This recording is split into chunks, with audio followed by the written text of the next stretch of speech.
Assalamualaikum warahmatullahi wabarakatuh. Innal hamdalillah nahmaduhu wa nasta'inuhu wa na'udzu billahi min syururi anfusina wa sayyiati a'malina may yahdihillahu fala mudilla lahu wa may yudlil fala hadiya lahu. Asyhadu an la ilaha illallah wahdahu la syarika lahu syahadata man huwa khairu maqama wa ahsanu nadiyya wa asyhadu anna sayyidana Muhammadan abduhu wa rasuluh al-muttasifu bi makarimi kibaran wa sabiyyan. Qala Allah ta'ala fi kitabil karim wa qala rabbukum ud'uni astajib lakum innal ladzina yastakbiruna an ibadati sayadkhuluna jahannama dakhirin. Al-ayah. Bapak, ibu-ibu sidang sholat maghrib hari Selasa yang saya muliakan, alhamdulillah wa syukurillah, kita telah menyelesaikan kewajiban kita. Dan kita insya Allah akan menambahi zikir kita dengan beberapa ayat dan hadis Rasulullah SAW yang tercantum dalam kitab Min Muqawimatin Nafsiyah Al-Islamiyah. Jadi kalau seorang muslim itu punya saksiyah, ya, saksiyah atau kepribadian, jelas kepribadian itu muslim. Wa man ahsanu qawlan mimman da'a ila Allah wa amila sholihan wa qala innani minal muslimin. Jadi tidak ada perkataan yang lebih baik daripada dakwah kepada Allah, menyeru pada Islam, wa amila sholihan, dan menjalankan kebaikan-kebaikan. Kebaikan artinya sesuai dengan syariat Islam. Waqala, dan berani mengatakan innani minal muslimin. Aku ini orang muslim, punya karakter sendiri. Ada namanya saksiyah Islamiyah. Saksiyah itu artinya kepribadian, kepribadian. Saksiah seorang muslim itu saksiah Islamiyah. Jadi saksiahnya Islamiyah, bukan saksiah yang lain, kepribadian yang lain. Nah, saksiah Islamiyah itu dibentuk oleh dua komponen. Yang pertama fikriyah, pola pikirnya Islam. Jadi segala sesuatu dikaitkan dengan syariat Islam, Islam fikriyahnya Islam. Kemudian nafsiyahnya, ini kitab nafsiyah, ya. Nafsiyahnya, pola lakunya juga Islam. Jadi gabungan antara fikriyah dan nafsiyah itu membentuk saksiyah. Jadi ini kitab bagian dari saksiyah. Nanti kalau kitab satu lagi, ya, ada kitab satu lagi, ya, Fikrul Islam, itu baru gabungan dua itu namanya saksiyah Islamiyah. Ini baru pola lakunya seorang muslim. Ini namanya nafsiyah al-Islamiyah. Bapak yang saya muliakan, alhamdulillah kita sudah sampai kepada bab as-sabaru indal ibtilai waridho bil qodoi. Ini sudah hampir selesai. Kemarin kita sudah sampai pada membedakan antara qodho, ketentuan Allah, dengan madi. Kita tidak boleh tidak menerima dengan qodho. Ketentuan Allah itu kita tidak boleh menerima. Tapi kita boleh tidak menerima dengan madi. Contoh, ya, saya itu kemarin saraf kejepit, sakitnya luar biasa. Maka saya karena sakit, maka saya pergi ke dokter. Fotonya sakitnya harus kita terima, ya. Bahwa ada saraf kejepit itu diterima. Sakitnya kita boleh menghindari sakit itu. Jadi kalau panjenengan lagi jalan enak-enak, nyandung batu, kebetulan nggak pakai sepatu, berdarah, nyandung batunya namanya kodok, sakitnya namanya madi. Jadi ketika jenengan, aduh, itu tidak berdosa. Tapi kalau ngumpat-ngumpat, kenapa aku nyandung batu, nah itu berdosa. Jadi sakit apa namanya itu dengkul dengkul kram ya. Kan sedia tidur tiba-tiba kram, sakitnya luar biasa itu, ya. Nah, kramnya itu kodok, maka kita harus terima kodok itu. Tapi sakitnya kalau kita mengadu dengan sakitnya itu tidak berdosa. Itu dalam satu peristiwa ada dua hal yang berbeda, ya. Kodok dan mati. Dulu kalau zaman Rasulullah, zaman sahabat, tabiin namanya sudah takdir gitu, takdir. Tapi begitu Islam meluas sampai ke Yunani, di sana ada banyak filsafat di Yunani, maka umat Islam, ulama-ulamanya belajar filsafat untuk menjelaskan pertanyaan-pertanyaan dari orang filsafat ini. Kadang-kadang pertanyaannya itu aneh-aneh. Belajar sampai ada seorang ulama besar, ya, namanya siapa namanya itu yang mengarang kitab Ihya Ulumuddin,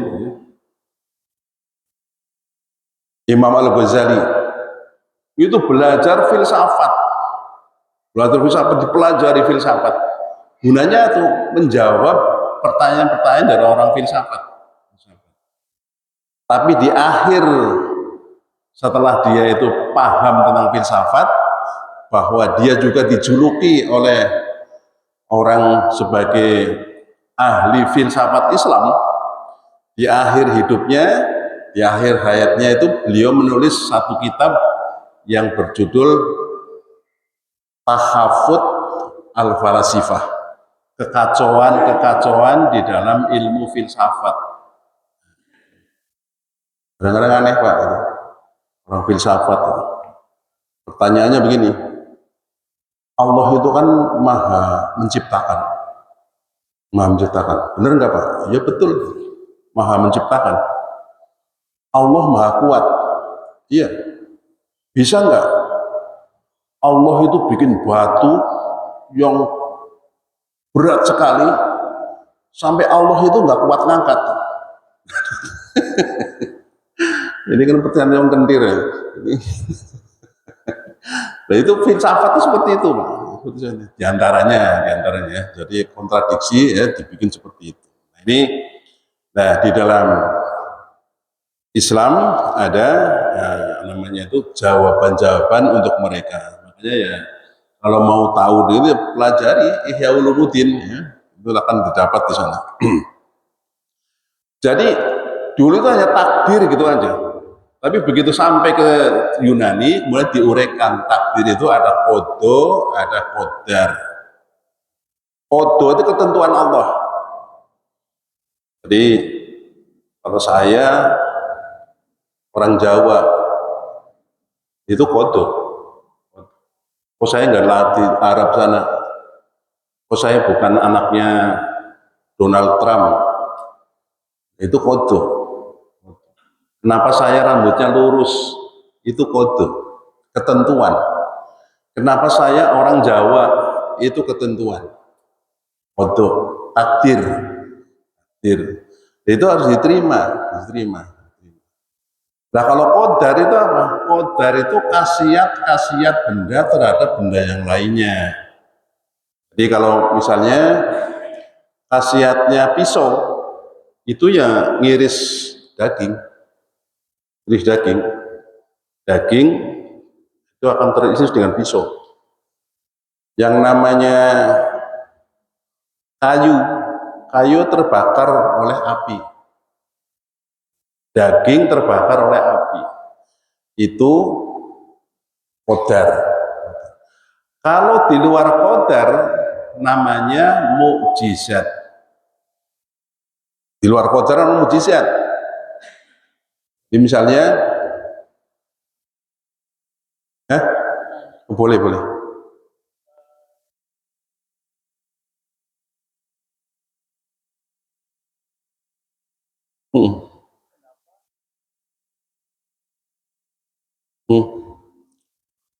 Yang masuk dalam hukum ilmu itu adalah takdir khairihi wasyarrihi. Kemudian sampai ke Yunani. Begitu sampai di Yunani banyak pertanyaan-pertanyaan dari orang-orang filsafat. Kemudian diuraikan dari takdir itu. Maka takdir kemudian dijelaskan ada qada, ada qadar. Itu. Jadi begitu sampai sana. Jadi menjelaskan keimanan kepada orang-orang Yunani itu melalui itu tadi, melalui qadar itu tadi, melalui takdir itu tadi. Jadi kalau orang dibakar, Nabi Ibrahim dibakar, kok nggak hangus, nggak terbakar, itu mukjizat. Tongkatnya Nabi Musa dilemparkan ke air, digebukan ke air itu ya, di lautan, bedah lautan. Seharusnya kan enggak. Nah itu namanya mukjizat. Sebab tabiatnya tongkat itu digebukan ke air ya cuman muncrat gitu doang, tapi itu membuka jadi jalan gitu, itu mukjizat. Orang dibakar enggak. Rasulullah naik sampai ke Sidratul Muntaha, ininya nggak kebakar, tubuhnya nggak kebakar, padahal melewati. Kalau kita tahu yang namanya yang kalau meteor mau jatuh ke bumi, belum sampai ke bumi sudah jadi debu itu Pak, udah kebakar. Rasulullah enggak, bisa bolak-balik dengan kecepatan yang demikian tinggi. Itu tubuhnya enggak terbakar. Ini mukjizat. Jadi di luar dari qadar, di luar dari ketentuan Allah SWT, dari khasiat benda. Baik, kita masuk ke bab yang baru, yaitu ad-du'a wa dzikru wal istighfar. Kita masuk kepada bab yang baru, yaitu doa, zikir, dan istighfar. 3 poin ya, 3 poin. Doa, berdoa. Sholat itu doa. Jadi nanti ada istilah Pak. Jadi dalam bahasa itu ada istilah. Yang pertama, dalam satu kalimat itu dimakna, ya makna itu ada 3. Makna lughat, makna istilah, dan makna istilah syar'i. Harus dibedakan Pak ya. Sholat itu doa, berdoa. Coba aja ya, isinya berdoa. Ini makna lughat, makna bahasa. Jadi kalau siapa yang sholat, ya semua orang sholat, semua agama sholat, bersembahyang, Hindu, Buddha, Islam, Kristen sholat.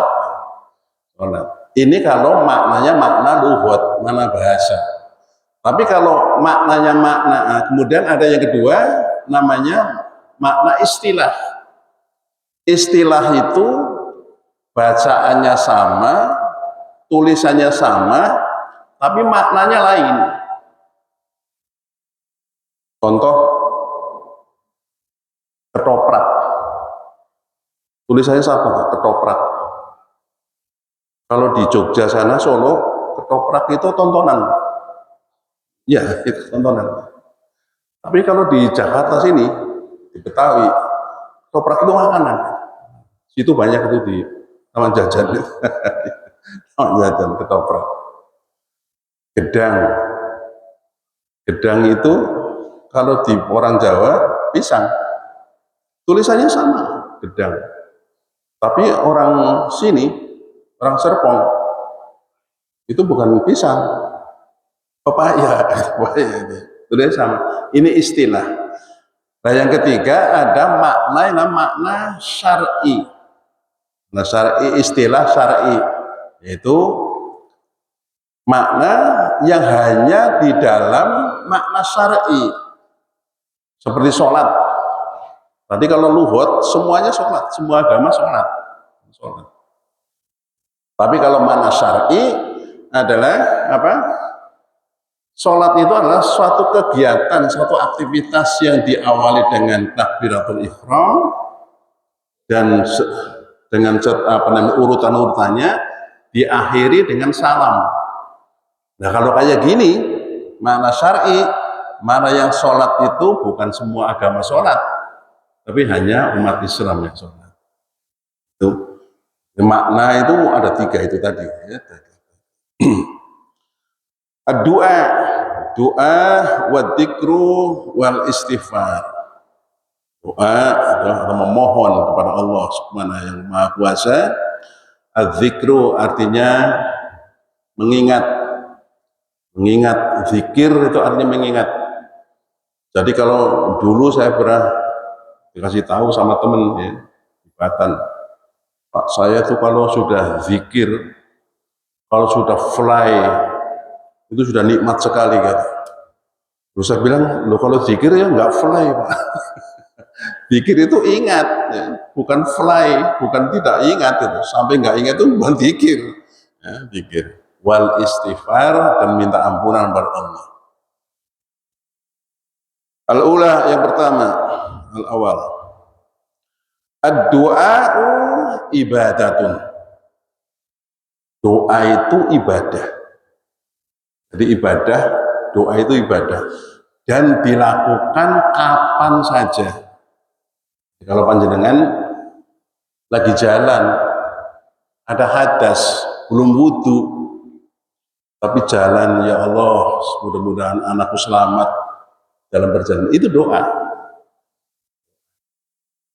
Jadi doa itu dilakukan tidak harus dalam keadaan suci. Dalam keadaan tidak berwudu, ya, tidak ada hadas, itu boleh berdoa. Ya, ad-du'a'u ibadatun bal huwa mukhul ibadah. Dan doa ini adalah ibadah. Bal huwa mukhul ibadah. Bahkan doa itu adalah intinya ibadah. Intinya ibadah. Liqaulihi subhanahu, sebagaimana firman Allah Subhanahu wa taala, wa qala rabbukum ud'uni astajib lakum innal ladzina yastakbiruna an ibadati sayadkhuluna jahannama dakhirin. Wa qala rabbukum, Rabbmu berfirman, Rabbmu memberikan petunjuk, ud'uni astajib lakum, mintalah kepadaku, pasti aku ijabah. Jadi doa kita pasti dijabah, Pak. Pasti. Cuman doa kita itu belum tentu seperti yang kita mau. Kita mau. Mawarti doa, berdoa, ya Allah, saya kepingin punya mobil Mercedes, BMW, macam-macam, berdoa. Dikabul. pasti dikabul. Cuman belum tentu itu yang dikasihkan, Pak. Belum tentu itu. Karena doanya pasti dikabul. Ya. Cuman belum tentu itu yang kita minta itu. Kalau Allah juga tahu, ini potongan kayak Mawardi kasih BMB ini ugal-ugalan pasti. Tahu dia. Maka dikasih yang lain, kasih yang lain itu. Potongan kayak gini BMB. Nah, kasihnya ya apalah yang sedang-sedang aja gitu ya. Seperti itu. Pasti dikabul. Nanti ada 3 hal yang akan diberikan ketika kita berdoa. Ud'uni astajib lakum. Mintalah kepadaku, berdoalah kepadaku, pasti kalian akan diijabah doanya. Innal ladzina yastakbirun. Sesungguhnya orang-orang yang sombong, orang yang sombong, an ibadati, dari ibadah kepadaku, dari berdoa kepadaku, dari ibadah kepadaku, sayadkhuluna jahannama dakhirin. Mereka akan masuk ke dalam neraka jahanam dengan apa? Dakhirin, hina dina. Jadi, kalau orang berdoanya tidak kepada Allah, Allah cemburu. Kalau orang berdoanya tidak kepada Allah, syirik. Maka orang semacam ini masuk ke dalam neraka jahanam dalam keadaan apa namanya? Dakhirin, hina. Ya, kalau orang mau jadi gubernur, mintanya ke kuburan. Saya diundang, Pak. Insyaallah. Diundang di rumahnya ulama, nggak usah saya katakan, di Banten. Waktu gubernur, pilihan gubernur sekarang, ya 5 tahun yang lalu. Di rumahnya ulama di Banten ini, pokoknya di sini. Tahlilan, saya ikutin tahlilan. Begitu tahlilan, dia ngajak, nanti jam 12:30 kita ke kuburannya. Ini 12:30 ke kuburan mereka. Saya bilang, saya ngantuk Pak, saya tak pulang dulu. Ada Pak yang semacam itu. Di rumahnya ulama. Coba. Ini saya dukhulnal jahannam dakhirin. Orang semacam ini masuk neraka kalau nggak tobat. Masuk neraka dakhirin, tobat. Kenapa? Ketika kita melakukan itu, semacam itu, 40 hari, 40 malam, sholatnya nggak diterima. Nah kalau mati dalam waktu 40 itu, hari itu, ya ini, disediakan oleh Allah di sini. Ya hati-hati ya. Nah, udah minta aja, itu mintanya begini kok. Allah sudah menjanjikan, ud'uni astajib lakum. Ngomong aja kepadaku, pasti saya diterima. Dulu saya ngaji sama Kiai Mujahid. Kiai Mujahid, saya kepingin nyium Ka'bah, nyium Ka'bah. Gimana caranya? Orang penuh kayak gitu. Kata Kiai Mujahid, Ka'bah itu punya siapa? Punya Allah. Udah minta aja minta. Yang minta yang berhasil Kiai Solihin. Kalau saya enggak, karena takut itu. Takut kepalanya patah itu, saking banyaknya orang. Jadi Kiai Solihin dapat ini, mencium batu Ibnu itu kan, Hajar Aswad. Katanya Hajar Aswad kayak apa sih? Ya, biasa aja tuh katanya, batu-batu biasa aja. Jadi kalau berdoa selain kepada Allah, maka itu digolongkan oleh Al-Quran sebagai orang yang sombong. Orang yang sombong. Ini surat Al-Ghafir ayat 60. Wallahu ja'ala du'a ibadatun. Dan Allah menjadikan doa itu adalah sebagai ibadah. Faqala subhanahu fi ayatin. Di dalam ayat tadi Allah menyebutkan ibadati bada zakar ud'uni. Jadi ibadah kepada Allah itu setelah ud'uni, berdoalah padaku, itu sebagai ibadah. Jadi menyebutkan Allah itu ud'uni dulu, baru menyebutkan bahwa itu adalah sebagai ibadah. Panjenengan kapan saja itu boleh berdoa, sambil naik sepedahan pagi-pagi berdoa, bagus ya, itu usbunya.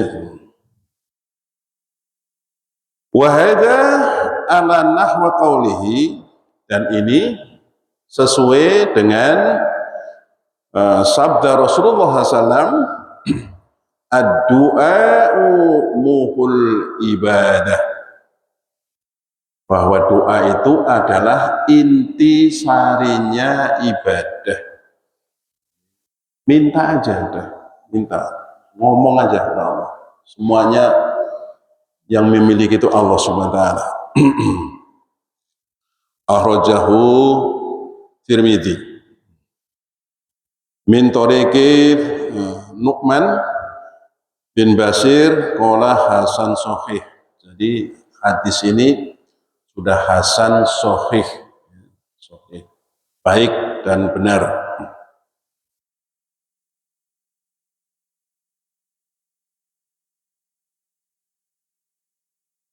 Fadu'a'u ibadatun, maka doa itu adalah satu ibadah. Wallahu yuhibbul abdihi alladhi yad'uhu. Allah sangat senang, sangat mencintai, sangat memperhatikan orang yang berdoa kepada Allah. Jadi kalau panjenengan kepengin disenangi sama Allah, dicintai ya Allah, banyak-banyak berdoa. Fahuwa mandubun, dan ini doa ini hukumnya mandub, hukumnya sunnah. Wa malam yad'ullah yakunu qad tarakal khairan kasiran. Dan siapapun orangnya yang meninggalkan doa, yang tidak mau berdoa, yang tidak berdoa, ya, maka orang itu apa?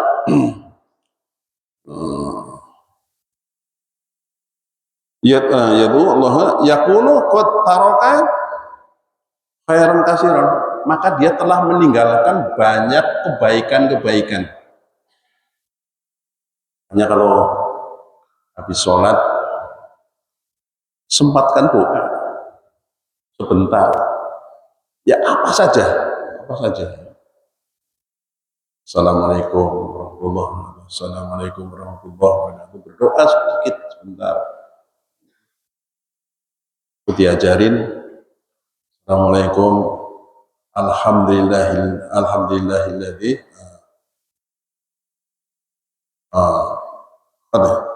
assalamualaikum alhamdulillah binikmati alal iman wal islam wala haula wala quwata illa billah.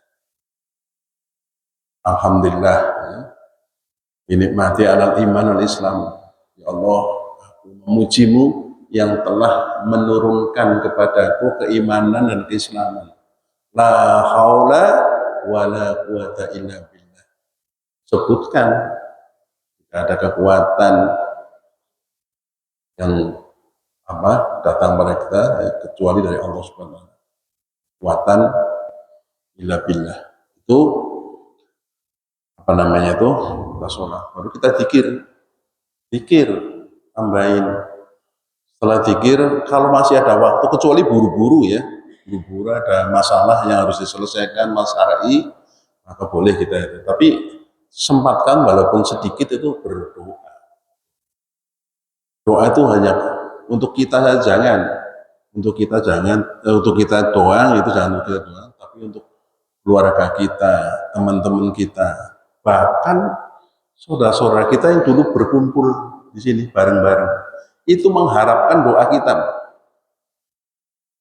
Mal mayyitu fi qabrihi ila syibul horik yantadiru dakwatu min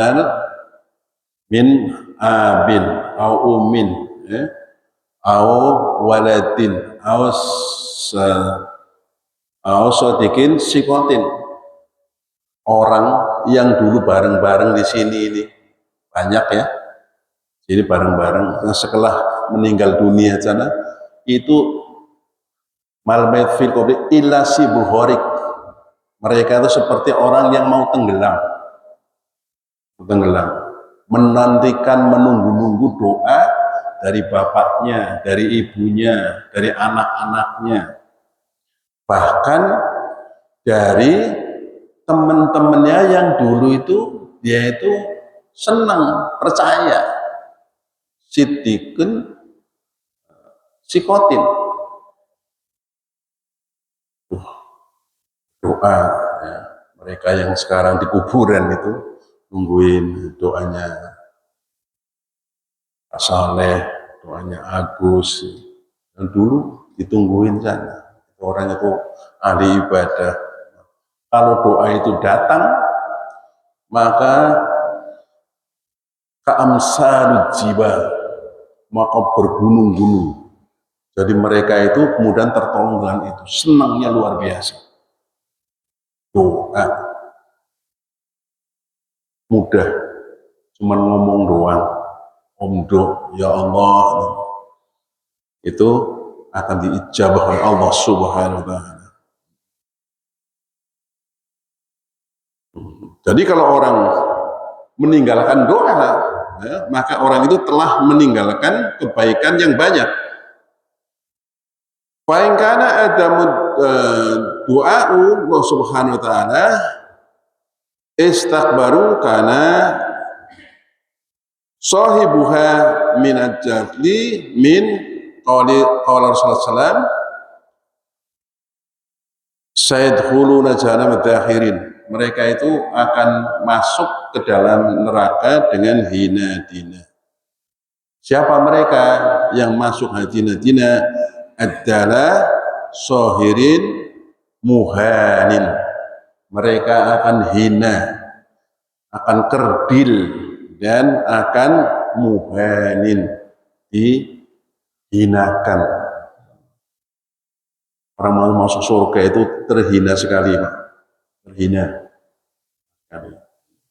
Hari ini sudah saya ceritakan ya, orang ketika Rasulullah SAW sampai di langit yang pertama, Rasul sampai langit yang pertama, melihat orang, melihat ke kanan, tersenyum, tertawa, senang. Begitu melihat ke kiri, nangis. Rasul tanya, ya Jibril, siapa orang ini Jibril? Itu adalah bapak moyangmu, itu bapakmu, Nabi Adam, orang tuamu. Kenapa dia melihat ke kanan kok nangis, ke kanan kok senyum-senyum, ke kiri nangis? Kamu lihat itu, yang di sebelah kanan itu ruhnya manusia, ruh anak-anaknya Adam yang bakal masuk surga, masuk surga. Ketika menengok kiri, itu isinya ruh juga, ruhnya orang yang bakal masuk neraka. Maka dia tuh sedih, nangis, Nabi Adam. Itu di langit pertama begitu kumpulkan orang. Ada yang mulutnya kayak mulut unta, tapi tangannya memasukin bara api keluar dari duburnya. Siapa itu? Jibril. Itu orang-orang yang makan makanannya anak-anak yatim. Anak yatim Panjenengan hati-hati, harus hati-hati bener.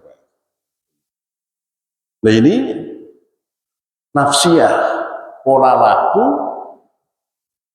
seorang muslim.